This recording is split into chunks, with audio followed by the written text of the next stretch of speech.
Jail అనుభవం మీకు కూడా ఉందనేసి విన్నాం. లేదు ఈ బౌన్స్ అయిన విషయంలో లేదు చెక్ లేదు కేసు పోలీస్ ఏమన్నా స్టేషన్కి మీరు వెళ్ళారు, జైలుకి వెళ్ళారా? పోలీస్ స్టేషన్కి వెళ్ళటం అది అయిపోయింది. 50 రోజులు అరెస్ట్, ఎన్ని 10 రోజులు అబద్ధాలు అరెస్ట్, అవన్నీ అబద్ధాలు. సెల్లులో ఉన్నట్టు అవన్నీ తెలియకుండా మీరు అడిగితే అదే ఉమ్. అది ఊరికి మీ మీ దానికోసం అడిగితే అది మీ తప్పు. అది నా గురించి అని కాదు, మీడియా కథనాలు రాసినప్పుడు నేను విన్నవి. చాలా మీకేం పని ఉంటుంది సార్? ఉమ్. ఏం పని ఉంటుంది? చాలా మందికి ఏం పని ఉంటుంది?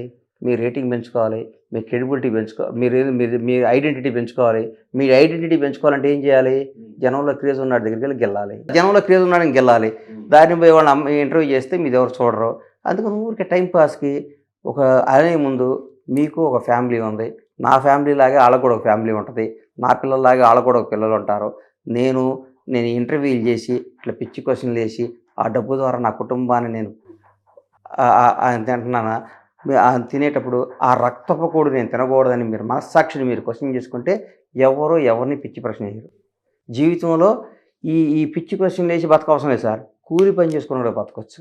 నేను జీవితంలో ఒకటే అనుకుంటే ఎప్పుడైనా ఏమవుతుంది, మ్యాక్సిమం చచ్చిపోతాం, ఎప్పటికైనా చచ్చిపోవాల్సిందే కదా. నేను ఎప్పుడు 100 సార్లు చెప్తాను, చచ్చిపోవటాన్ని ఇష్టపడ్డాడే జీవితంలో ఏదైనా సాధించదు. నేను చావుని కూడా ఇష్టపడుతుంటాను సార్ గురుగారు. I'm ready to die. ఏ రోజు దేవుడు ఏం రాస్తే జరిగింది అంతేగాని ఎవరినో బాధ పెట్టి, ఎవరినో బ్లాక్మెయిల్ చేసి, ఎవరినో ఉన్నది లేని రంకు అంటగట్టి, ఎవరినో పిచ్చి పిచ్చిగా మాట్లాడి ఆ దాని వచ్చి ఆ వ్యూస్ ద్వారా ఆ డబ్బును ఆ రక్తపోటు తినే బదులు చచ్చిపోవటం బెటర్. నేను మీ ద్వారా ఆ రాసి అట్లా పిచ్చి పిచ్చిగా ఎంజాయ్ చేసే వాళ్ళందరికీ ఆ రాత రాసి లబ్ధి పొందే కంటే ఆత్మహత్య చేసుకొని చచ్చిపోవటం మీ జీవితానికి వాల్యూ అని మీ ద్వారా చెప్తున్నా. సూపర్. ఈ సచిన్ జోషి గారి ఆయన కేసులో అవన్నీ అయిపోయింది చరిత్ర సార్. విషయంలో అవన్నీ అయిపోయినాయి సార్. అవన్నీ అయిపోయినాయి. ప్రతి ఒక్కరికి కూడా చంద్రబాబు గారిని తిడుతున్నారు, రేవంత్ రెడ్డి గారిని తిడుతున్నారు. ప్రతి ఒక్కరిని తిట్టేవాడు ఉంటారు. తిట్టేవాళ్ళు అయితే లైఫ్ శత్రువు అనేవాడు మనిషికి ఉండాలి సార్. అవన్నీ అనవసరమైన టాపిక్. ఒక విషయంలో సక్సెస్ అనేది ఒకేసారి చూశారు అని నా ఉద్దేశం. సక్సెస్ చూసిన తర్వాత మెల్లిమెల్లిగా ఫెయిల్యూర్స్ అయ్యి సైలెంట్ అయిపోయారు అనేది బయట వాళ్ళ ఆవేదన. అంటే మీ ఫ్యాన్స్ తక్కువేం లేరు. ఈరోజు రాష్ట్రంలో మీరు పాదయాత్ర స్టార్ట్ చేసినప్పుడు ఎంతమంది వస్తున్నారు, ఎంతమంది మిమ్మల్ని కోరుకుంటున్నారు? నా ఫ్యామిలీ బ్యాక్గ్రౌండ్కి ఒక్కసారి గబ్బర్ సింగ్ తో సక్సెస్ అయిన తర్వాత నేను ఇండస్ట్రీ హిట్లు తీసా సార్.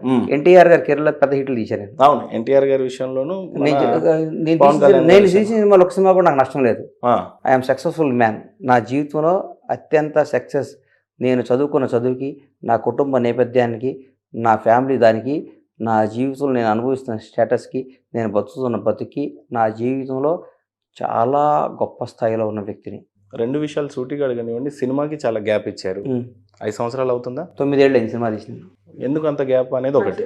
లాభం లేని పని ఏది చేస్తే అది నేరం సార్. అది మీరు ఈ వృత్తిలో మీకు లాభం లేకుండా ఫ్రీగా చేస్తుంటే మీ అంతగా మిమ్మల్ని మీరు సక్సెస్ఫుల్ ప్రొడ్యూసర్ అన్నారు. ఆ రోజు ఈ రోజు వ్యాపార రీత్యా ఈ రోజు సినిమా నాకు రిస్క్ అనిపించింది.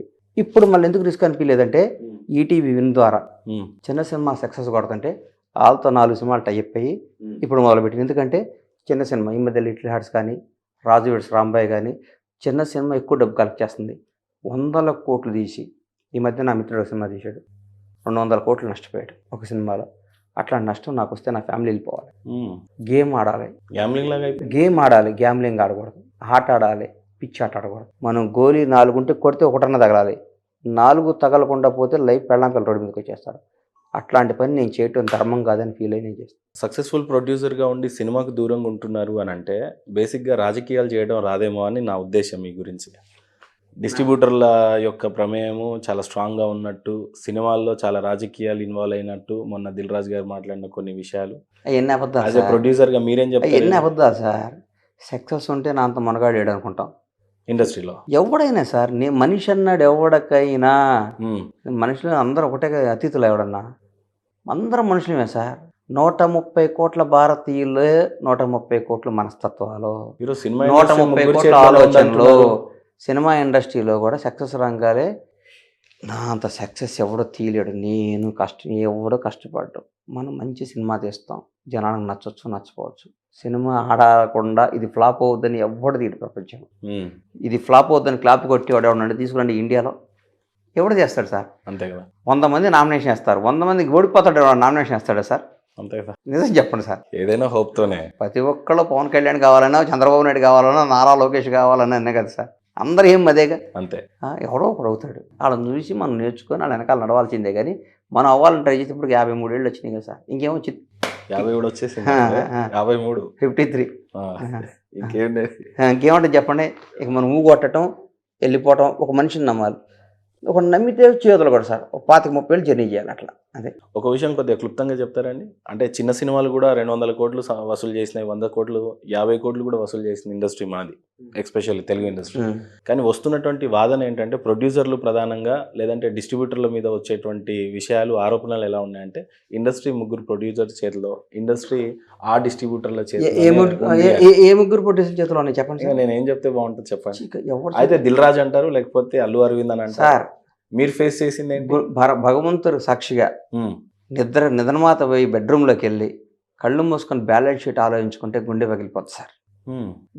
ఎన్ని ఊరికే ఇది ఈ వైకుంఠపాడులో ఎప్పుడు పాము గరుస్తుందో ఎప్పుడు నిచ్చినెక్కుతుందో ఎవరికి తెలియదు ఈ సినిమా ఇండస్ట్రీలో.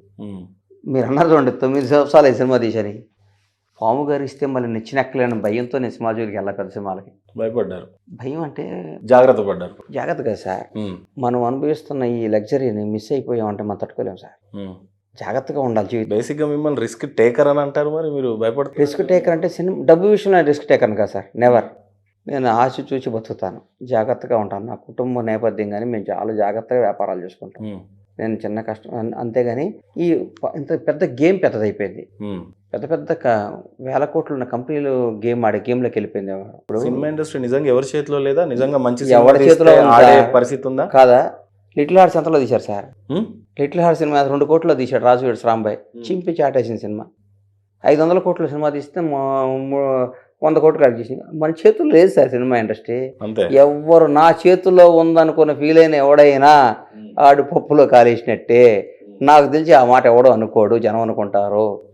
మేమే శాసిస్తాం, మేము చెప్పినట్టు ఎందుకు ఇస్తారు సార్? నిన్నటి ఈనాడు హెడ్డింగ్ ఏంటి సార్? ఈనాడు పేపర్ హెడ్డింగ్ ఏందన్నా? మొన్న మీరు ఇంటర్వ్యూ చేసి ఉంటారు, ఎవరిని చేశారు లాస్ట్ ఇంటర్వ్యూ? కమిషనర్ గారిని చేశారు. అందులో 3వ క్వశ్చన్ ఏంటి? ఏమో ఇంకా మీరు చెప్పాలి. మీరే అడిగింది మీకు గుర్తులేదు, పక్కా సంగతి కూడా గుర్తుంటుంది సార్. ఏంది సార్ మీరు ఎందుకు సార్ గురుగారు? నిన్న జరిగింది ఎవడో గుర్తు పెట్టుకుంటాడు సార్. నిన్న అప్పుడు ఇప్పుడు అది జరిగిందంట అన్నప్పుడు నీకు దాంతో ఎందుకు ఎన్ని వాట్ ఈస్ నెక్స్ట్? రేపేంది? గతం గురించి ఆలోచించేవాడు ఎవడో జీవితంలో పైకి రాడు, గతం గురించి తోవుకున్నాడు ఎవడో జీవితంలో పైకి రాడు. రేపేంటి? రేపు ఎలా వెళ్ళాలి, రేపు ఏం చేయాలి, మన క్యారెక్టర్ ఏంటి, మనం ఎట్లా పైకి రావాలి, మనం ఏం సాధించాలని తపనున్నాడే ఈ జీవితంలో పైకి వస్తాడు. చంద్రబాబు గారు 52 ఏళ్ళు జైల్లో ఉండి 5 ఏళ్ళు ప్రతిపక్షంలో ఉండి 2 సార్లు ఓడిపోయి అబ్బా అని టెన్షన్ పడితే ముఖ్యమంత్రి అయ్యేవాడా? రాష్ట్రాన్ని శాసించేవాడా? ఇవాళ ఇండియాలో ఆ కూటమిలో నంబర్ 1 ఒక అద్భుతమైన పొజిషన్లో ఉండేవాడా? What next? ఓడిపోయాం, నెక్స్ట్ ఏంటి సార్? అంత పెద్ద మనిషి అసెంబ్లీలో ఏడ్చాడు సార్. ఆయన వయసు కన్నా రెస్పెక్ట్ ఇవ్వాలి కదా సార్. ఏడ్చాడు సార్. ఆయన వయసుకి ఒక దేవత లాంటి భార్యను పట్టుకొని కూడా ఎక్కిరించారు సార్ అసెంబ్లీలో. తట్టుకున్నాడు, మంచి గుండె కాదు రాయి చేసుకున్నాడు, జనం కోసం బతికాడు. నేనేంటో చూపించాలన్నాడు. మామూలుగా 60 సంవత్సరాలు రిటైర్డ్ అవుతున్న ఈ రోజుల్లో 60 ఏళ్ళకి సెంట్రల్ గవర్నమెంటే రిటైర్మెంట్ పెట్టింది సార్. 75 ఏళ్ల వయసులో కూడా రోజుకి 20 గంటలు పనిచేస్తూ నేనేంటో చూపించాలని తపన పడుతున్నాడంటే ఆయన సెల్యూట్ చేయాలా, ఏం చేయాలా మహేంద్ర గారు? మరి ఓవర్ దాని మీద డిస్కషన్ ఎందుకు? ఇంకా అది వద్దు, అది తీసేయండి, కొత్త క్యారెక్టర్ చెప్పండి. ఇప్పుడు 9 ఏళ్ల పాటు సినిమాకి దూరం ఉన్నప్పుడు ఆ ఫ్రెండ్స్ ఇంకా కంటిన్యూ అయ్యారా మీరు? సక్సెస్లో ఉన్నప్పుడు ఉండే సక్సెస్ ఫ్రెండ్స్ వేరే. ఈ రోజు నా వ్యక్తిగతంగా మీ అనుభూతిని, అనుభవాలని ప్రాపర్గా చెప్పండి. నిజంగానే వెంకటేశ్వర స్వామి దగ్గరికి ఆ చెంత వెంకటేశ్వర స్వామి షాక్. నాకు ఇండస్ట్రీలో నాకు ఈ రోజు అత్యంత స్నేహితులు ఉన్నారు. నేను ఎవరికన్నా 1 కాల్ అవే. సంవత్సరాల నుంచి అరే మన దీపావళి పార్టీ 9 ఏళ్ళు సినిమా తీసా. మా ఇంట్లో దీపావళి పార్టీ చేసుకుంటే ఎంతమంది సార్ వీడియో కొట్టి చూసుకోండి సార్. అది నా స్టామినా సార్. ఎందుకు దాని డిస్కషన్ మీకు? నేను ఈ రోజు కూడా నాకు ఇండస్ట్రీలో బెస్ట్ ఫ్రెండ్స్ ఒక రైటర్ BVS రవి లాంటి కానీ. పోనీ మీరు ఇలా అడగనివ్వండి, ఇలా అడిగితే మీరు చెప్పేలా లేరు. ఎలా అడిగినా 9 ఏళ్ళు సినిమాకి దూరంగా ఉన్నాక బండ్ల గణేష్ పని అయిపోయింది అని చెప్పి కట్ అయిన ఫ్రెండ్స్ లేరా? 10 ఏళ్ళు ప్రతిపక్షంలో ఉండి కూడా మళ్ళీ మీరు చెప్పండి, మీ ఫ్రెండ్ వ్యక్తిగతంగా లేరు. కొందరు ఉండొచ్చు, అది వాళ్ళ కర్మ. వాళ్ళు ఇప్పుడు బాధపడతారు, రేపు భవిష్యత్తులో బాధపడతారు. ఈయన ఎందుకు మిస్ అయ్యామని బాధపడేవాళ్ళు చాలా ఉంది. ఆ రోజుల దగ్గరికి వచ్చినాయి, ఆ రోజు త్వరలో ఉన్నాయి. నాకు తెలిసి నేను బై గాడ్ ఒకళ్ళిద్దరితో దూరంగా ఉన్నానేమో కానీ ఆల్మోస్ట్ అందరితో నేను ఈ రోజు కూడా ఆల్మోస్ట్ అందరితో, చాలామంది సినిమా డైరెక్టర్లు అందరితో ఈ రోజు కూడా ప్రతిసారి మాట్లాడుకుంటూ క్లోజ్గా ఉండేవాళ్ళు ఉంటున్నాను కూడా ఈరోజు కూడా. ఏదో ఒకళ్ళిద్దరు పేర్లు చెప్పడం ఎందుకులేండి, వాళ్ళు అనుకోకుండా వాళ్ళ వ్యక్తిగత విషయాల ద్వారా, వాళ్ళ వ్యక్తిగత సమస్యల ద్వారా నేను దూరం ఉండొచ్చు. ఆ పేరు ఇప్పుడు చెప్పడం భావ్యం కాదు.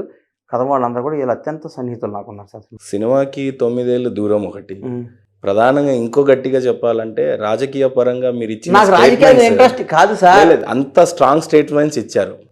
పార్టీ పరంగా మీ వాయిస్ అంత గట్టిగా వినిపించారు. పార్టీ మరి మిమ్మల్ని నాకు సార్ అసలు కనీసం దగ్గరకు చేసినట్టు ఒక ప్రోటోకాల్ పోస్ట్ నాకు టికెట్ ఇవ్వలేనప్పుడు సార్, మీకు తెలుసా, నేను ఎవరినైనా నోరు తెరిచి అడిగిన రోజు నేను ఇప్పటి వరకు అడిగింది కానీ నాకు ఇమ్మని ఇంత మట్టికి ఒకరిని అడగలేదు సార్. నేను అడగలేదు, అడగను కూడా. దాని మీద కిక్ లేదు సార్. నా లైఫ్ వేరే కిక్ ఉంది నాకు. ఆ పోస్టుల మీద నాకు కిక్ లేదు అసలు. రాజకీయ పరంగా ఎందుకు ఆగిపోయారు మరి? నాకు ఇంట్రెస్ట్ పోయింది సార్. ఇంట్రెస్ట్ అంటే నాకు ఒక రకమైన నేనేంటో ఒక విచిత్రం. బేసిక్ గా మీరే కొద్దిగా జాలీగా ఉండే అని అంటారు. నేను ఒక టైంలో ఎమ్మెల్యేగా పోటీ చేద్దాం అనుకున్న మాట వాస్తవం. తర్వాత ఈ ఎలక్షన్లు ఈ ఎడావుడు చూసి ఇంత కష్టం నేను పడలేని డౌట్ వచ్చింది సార్. అంటే రాజకీయ పరంగా మీరు ఆగిపోదాం అనుకున్న వ్యక్తిగత నిర్ణయమా, లేకపోతే ఈ రాజకీయాలు ఇంకా సూట్ అవ్వదు అని ఏదో పిరికితనంగా ఆగిపోవటం ఒక ఎత్తు అయితే, రెండోది ఆగిపోదాం అబ్బాయి ఈ రాజకీయం వేరు అనడం ఒకటి, ఆపర్చునిటీస్ దొరకక రాజకీయాలకు దూరంగా ఉండటం ఒకటి. మిమ్మల్ని మీరు ఎలా డిఫైన్ చేసుకుంటారు ఆ విషయంలో? ఈ రాజకీయాలు మనకు సూట్ అవ్వేమో భయంతోనే దూరం చేస్తాను. మీ ఓన్ నిర్ణయం? ఓన్ అంటే నేను ఫైట్ చేయకపోతే, నేను కష్టపడకపోతే, నేను అన్నీ చేయకపోతే నా కుటుంబం ముందుకెళ్ళటం కష్టం.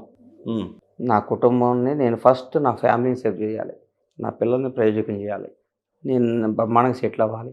అవన్నీ కాకుండా నా టైం అంతా పెట్టానంటే తప్పు అయిపోతాను నా భయం ఒకటి. అంతేగాని నేను అనుకుంటే కాదని ఉండదు సార్. మర్చిపోండి మీరు మహేంద్ర గారు, నేను చెప్తున్నా, నేను ఇది అనుకుంటే కాదని ఉండదు. ఎందుకు ఆగిపోయారు రాజకీయం? నేను చెప్తున్నా కదా, రిస్క్ అయిపోతానేమో, వీళ్ళు అన్యాయం అయిపోతారు పిల్లలు. నాకు 3 పిల్లలు అన్యాయం అయిపోతారు. కొన్నిసార్లు మీ గురించి కాకపోయినా మిమ్మల్ని నమ్ముకున్న కార్యకర్తలు ఉంటారు కదా. నాకు ఎవడో బండ్లన్నా నువ్వు కనుక అసెంబ్లీలోకి పోతే నాకింతేది రాకపోతుందా, అయినా మనం అవన్నీ వాళ్ళ కోసం కూడా మీరేమి నాకు అట్లా నా గురించి ఆశించేవాళ్ళు ఎవరు లేరు సార్. నాకు సంత సహాయం చేసేవాళ్ళు ఉన్నారు కానీ నాకు ఆశించేవాళ్ళు లేరు. రాజకీయాలకి దూరం అయినప్పుడు బాధపడే పరిస్థితి కూడా ఉంటుంది కదా. నేను అసలు నా జీవితంలో బాధపడను సార్. మీకు తెలియదు, గంట ఒక నైట్ నిద్రలేవగల కథ రేపు నిన్నటి గురించి ఆలోచించండి. మీకు ఇందాక చెప్పే కదా, మీరు కమిషనర్ గారిని 3వ క్వశ్చన్ ఏంటి సార్ అని అడిగి మీరు చెప్పలేదు. నేను నిన్నటి గురించి ఆలోచించని గుర్తు కూడా పెట్టుకోండి. నెక్స్ట్ ఏంటి, నెక్స్ట్ మనం ఏం చేయాలి, మనం ఎట్లా పైకి రావాలి, ఎట్లా మనం ఏంటి, మనకేంటి. ఇప్పుడు చాలా మంది బయట మిమ్మల్ని విమర్శించేది ఏంటంటే రాజకీయాలకు దూరంగా ఉన్నాడు, సినిమాలకి దూరంగా ఉన్నాడు, ఈయన పని అయిపోయింది అనే వాళ్ళకి మీరు ఇచ్చే ఆన్సర్ ఏంటి? అనుకోని వాళ్ళు ఆనందపడుతూ ఉండమనండి, నా పని నేను చేసుకుంటా. What is Bandla Ganesh, what I am, I know very well about me. నేను నిద్రలేవంగానే నేనేంటో నాకు తెలుసు, నా క్యారెక్టర్ ఏంటో నాకు తెలుసు, నా వ్యక్తిత్వం ఏంటో నాకు తెలుసు, నా జీవితం ఏంటో నాకు తెలుసు, నేను నా కుటుంబంలో నా పిల్లలతో నేను ఎట్లా ఉంటానో నాకు తెలుసు, నా హృదయం ఏంటో నాకు తెలుసు, నేను నమ్మిన వాళ్ళ కోసం నేను ఎట్లా ఉంటానో తెలుసు, నాకు ఎవరైనా సహాయం చేస్తే వాళ్ళతో నేను ఎట్లా ఉంటానో తెలుసు. అంతేగాని నేను జనానికి చెప్పుకొని, నేను పేపర్లో యాడ్ వేసుకొని చెప్పుకోని అవసరం నాకు లేదు. నా మనస్సాక్షికి నేను ఆన్సర్ ఇచ్చుకుంటే, నా మనస్సాక్షికి నేను తృప్తిపరచుకుంటే దానికంటే గొప్ప విజయం నాకు ఏది లేదు సార్. సుదీర్ఘ ప్రయాణం గురించి చెప్పాలంటే, సినిమాలో ఉండే అనుభూతి అంటే మీకు వచ్చినటువంటి ఎక్స్పీరియన్స్ గురించి చెప్పాలన్నా, పోనీ రాజకీయాల నుంచి నేర్చుకున్నటువంటి పాఠాల గురించి చెప్పాలన్నా ఏం చెప్తారు? ఎవడైనా కష్టపడితే బాగుంటుంది సార్. సినిమా ఫీల్డ్ అద్భుతమైన ఫీల్డ్. సినిమా ఫీల్డ్ ఎవడైనా బాగుంటుంది. కానీ ఈ టైంలో నాలంటాడు అంత పెద్ద గేమ్ ఆడే స్థాయి, అంత కెపాసిటీ లేదని భయపడుతున్నాం. ఇప్పుడు చిన్న సినిమాలు ఎవరిదైనా ఏ స్థాయి అయినా ఎవరైనా ప్రతి ఒక్క దాంట్లో సక్సెస్ కొట్టాలని రిస్క్ ఉంటుంది కదా సార్. సక్సెస్ లేకుండా మంచి టీచరో, ఒక హెడ్ మాస్టరో, లేకపోతే ఒక బ్యాంక్ ఎంప్లాయీ అనుకోండి, వాళ్ళకి మెంత ఈ ఫస్ట్ జాయిన్ అయినప్పుడు 50,000 వస్తాయి, రిటైర్డ్ 1,50,000 వస్తాయి. మనం రిటైర్డ్ అయినప్పుడు ఒక అపార్ట్మెంట్ కొనుక్కోవచ్చు. ఈ డబ్బులు ఇంత సేవ్ చేసుకొని పిల్లల్ని చదివించుకోవచ్చు. 60,000 రిటైర్డ్ అవ్వచ్చు. 80,000 నేను చచ్చిపోతే నువ్వు బతికొండగా నీకు ఇంత పెన్షన్ వస్తుంది. ఇది జీవితం. మనం ఈ 3 బెడ్రూమ్ ఫ్లాట్లో ఉండొచ్చు. ఇదమ్మా ఇంత ఖర్చు పెట్టుకోవాలి, ఈ పండగకు వస్తే ఇది కొనుక్కోవాలి, ఈ బట్టలు కొనుక్కోవాలి, మనం ఇవి కొనుక్కోవాలి అనుకునే వాళ్ళు కూడా కోట్ల మంది ఉన్నారు. నేను గోల్ కొట్టాలి, అద్భుతాలు చేయాలి, ఎక్కడికో వెళ్ళాలి, అద్భుతమైన అన్ని 52 అంటున్నారు. మరి ఇంకా అద్భుతాల గురించి ఆలోచించవచ్చు. 52 అద్భుతాలు చేస్తా సార్. ఏమో బాబు గారిని స్ఫూర్తిగా తీసుకున్నట్టున్నారు. మరి మీరు ఆయన 74, మీరు 52 అంటే 20 సంవత్సరాల తేడా. కొందరిని స్ఫూర్తిగా తీసుకోవాలి, ఆదర్శంగానే వాళ్ళని చూసుకోవాలి. కానీ వాళ్ళ స్ఫూర్తి తీసుకునే స్థాయి మంది కాదు సార్. రాజకీయ అనుభవం గురించి ఏం నేర్చుకున్నారంటే ఏం చెప్తారు? ఏమి లేదు, మన పని మనం చేసుకోవాలి. బేసిక్గా రాజకీయాల్లో నిజం చెప్తున్నా మీకు, ఎవ్వరు ఎవరికి సహాయం చెయ్యరు. రాజకీయంలో సహాయం ఎక్స్పెక్ట్ చేయటం కూడా తప్పే. మనం ఎక్స్పెక్ట్ చేస్తే మన పతనానికి నాంది.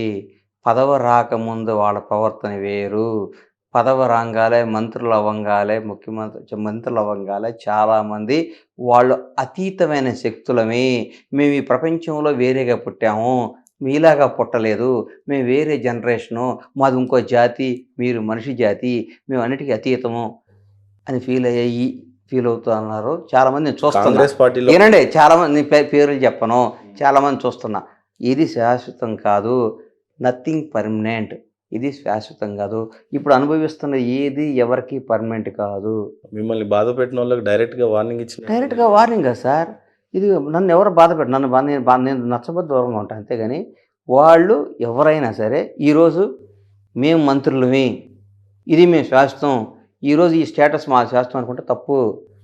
4 ఏళ్ళు 5 ఏళ్ళు 6 ఏళ్ళు కాంగ్రెస్ పార్టీలో ఉన్నప్పుడు చాలా కఠినమైన కాంట్రవర్సీలు కానీ లేకపోతే మంచి పదజాలాలు వాడి కాంగ్రెస్ పార్టీ మైలేజ్ గురించి ఖచ్చితంగా పార్టీ అధికారంలోకి వస్తుందని చెప్పిన వ్యక్తి, సినిమాలో ఉండి అంత బలమైన స్టేట్మెంట్ పాస్ చేసిన వ్యక్తి, 100%. కొంత కాంగ్రెస్ గురించి ఎక్కువ మాట్లాడి కూడా డ్యామేజ్ అయిన వ్యక్తి ఏమో అని అనిపించి అదేమన్నా రికవరీ అయినట్టుగా కనపడుతుందా లేదా అనేది నా ప్రశ్న. నాకు అది మీరు చెప్పాలి. మీరు రికవర్ అవుతున్నారా లేదా అని చెప్పాలి. నేను డ్యామేజ్ అయ్యారా పోనీ? ఏది డ్యామేజ్? కాంగ్రెస్ నమ్ముకున్నందుకు డ్యామేజ్ అయ్యిందా, బాగుపడ్డారా?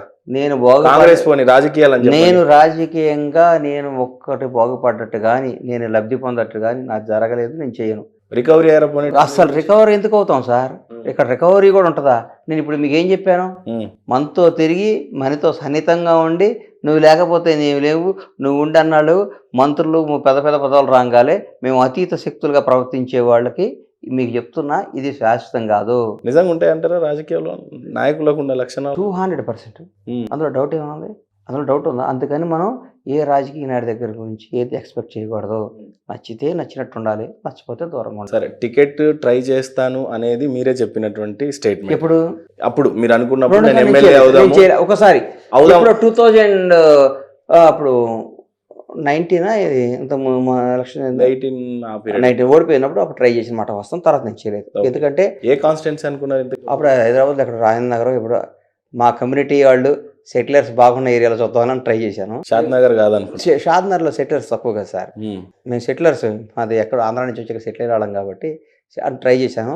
తర్వాత నెక్స్ట్ ఎలక్షన్కి ఆ డబ్బు ఆ పెట్టుబడి అవన్నీ మన నుంచి కాదులేని వదిలేశాను. నాకు ఎందుకో మీ ఇప్పుడు కలియుగ దైవము వెంకటేశ్వర స్వామి, అమ్మగారేమో పొద్దున్న లేస్తే పూజలు చేస్తారు తినకుండా అని అంటారు.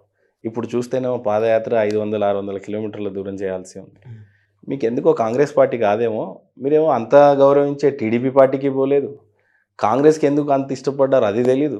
మీకు ఎందుకో కరెక్ట్ అయిన పార్టీ బీజేపీ అనిపించింది. బీజేపీకి మీకున్న శత్రుత్వమా, ఇష్టం లేనితనమా, లేకపోతే కాంగ్రెస్ మీద ఏమైనా మోజా కొత్తగా? మీ అభిప్రాయాలు నా మీద రుద్దకండి. నాది కాదు, నేను అడుగుతుంది. మీ అభిప్రాయాలు కాదు సార్ మహేంద్ర గారు, మీ అభిప్రాయాలు నా మీద రుద్దకండి. నన్ను నాన్నలా బతకనేయండి, నేను నాలా బతకనండి, నా ఇష్టం వచ్చినట్టు నేను హాయిగా పోతున్నా.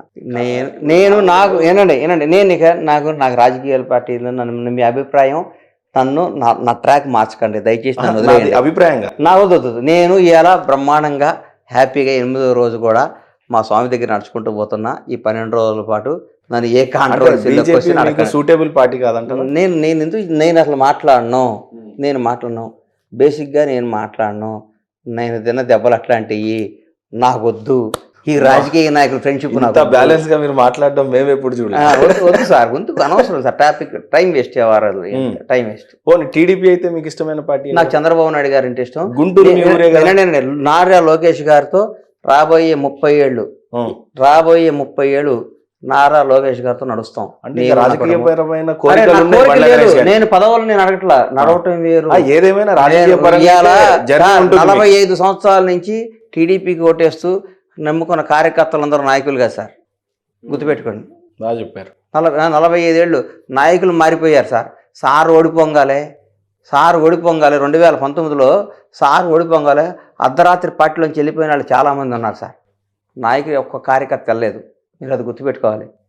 ఒక్క కార్యకర్త కూడా సార్ను వదిలిపెట్టల్లా. కార్యకర్త దేవుళ్ళు సార్, కార్యకర్తలు మేము, ఇష్టపడే వ్యక్తులు మేము.